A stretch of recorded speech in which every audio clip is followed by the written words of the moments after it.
कक्षा 10 विज्ञान chapter number 15 हमारा पर्यावरण। विनय सर, इस वीडियो में हम आहार श्रृंखला, आहार जाल और पारितंत्र में ऊर्जा का वहन पढ़ेंगे।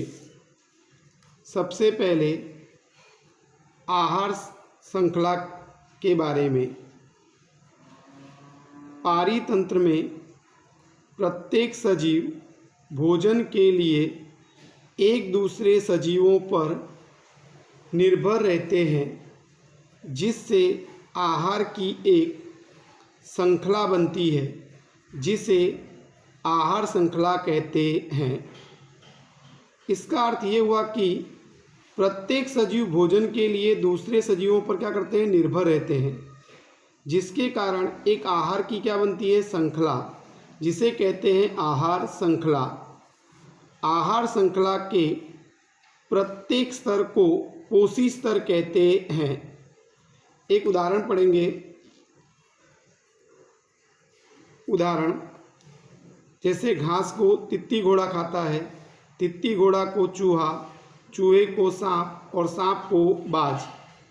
इस प्रकार एक सजीव को दूसरा सजीव क्या करता है, खाता है, जिससे एक आहार की क्या बनती है, श्रृंखला, और इस श्रृंखला को हम कहते हैं आहार श्रृंखला। आहार श्रृंखला के प्रत्येक स्तर को पोषी स्तर कहते हैं। आहार श्रृंखला के प्रत्येक स्तर को पोषी स्तर कहते हैं। आहार श्रृंखला का प्रथम पोषी स्तर उत्पादक बनाते हैं, द्वितीय पोषी स्तर तृणाहारी बनाते हैं और तृतीय पोषी स्तर मांसाहारी, जिनमें निम्न मांसाहारी बनाते हैं, और चतुर्थ पोषी स्तर उच्च मांसाहारी बनाते हैं। इस आहार श्रृंखला में उत्पादक को खाने वाले तृणाहारी सबसे पहले, इसलिए उन्हें बोलते हैं प्रथम उपभोक्ता। तृणाहारी को खाने वाले निम्न मांसाहारी, उन्हें बोलते हैं द्वितीय उपभोक्ता, और मांसाहारी को खाने वाले उच्च मांसाहारी, उनको बोलते हैं तृतीय उपभोक्ता। अब हम पढ़ेंगे आहार जाल। पारितंत्र में आहार श्रृंखला एक दूसरे से स्वतंत्र नहीं होती है, जिससे एक दूसरे के साथ जुड़कर एक जाल जैसी रचना बनाती है, जिसे आहार जाल कहते हैं। इस उदाहरण में ये 3 आहार श्रृंखलाएं हैं। ये अभी एक दूसरे से क्या है, स्वतंत्र है, लेकिन जब सजीव के पास मुख्य विकल्प न हो तो वो अन्य विकल्प में से अपना भोजन प्राप्त करता है। जैसे ये इस दूसरी आहार श्रृंखला में घास को कौन खा रहा है, बकरी, लेकिन बकरी को घास न मिले तो बकरी वृक्ष के पत्ते भी खाएगी, झाड़ी भी खाएगी।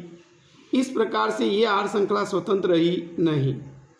उसी प्रकार से गाय वृक्ष के पत्ते खा रही है, लेकिन उसे वृक्ष के पत्ते न मिले तो वो घास भी खाएगी, झाड़ी के पत्तों से भी भोजन प्राप्त करेगी। उसी प्रकार बाघ है तो यहाँ पर गाय को खा रहा है, लेकिन ये गाय ना मिले तो बकरी को भी खाएगा, भेड़ को भी खाएगा। उसी प्रकार से शेर गाय खाएगा, भेड़ खाएगा। उसी प्रकार से ये आहार श्रृंखला एक दूसरे के साथ जुड़कर एक जाल जैसी रचना बनाती है, और इसे कहते हैं आहार जाल। तीसरा प्रश्न, पारितंत्र में ऊर्जा का वहन। पारितंत्र में ऊर्जा उत्पादक द्वारा प्रवेश करती है। उत्पादक यानी हरी वनस्पति। हरी वनस्पति सूर्य प्रकाश की उपस्थिति में क्लोरोफिल की मदद से प्रकाश संश्लेषण की प्रक्रिया द्वारा अपना भोजन ग्लूकोज के रूप में स्वयं बनाती है, जिससे ऊर्जा पारितंत्र में प्रवेश करती है। अब वनस्पति में से ऊर्जा किसको मिलती है, तृणाहारी को। यानी कि उत्पादक में से ऊर्जा तृणाहारी को प्राप्त होती है तृणाहारी में से ऊर्जा निम्न मांसाहारी को प्राप्त होती है और निम्न मांसाहारी में से ऊर्जा उच्च मांसाहारी को प्राप्त होती है। इस प्रकार जैसे जैसे हम नीचे से ऊपर जाते हैं वैसे वैसे ऊर्जा की मात्रा घटती है। इस प्रकार पारितंत्र में ऊर्जा का वहन होता है। Thank you.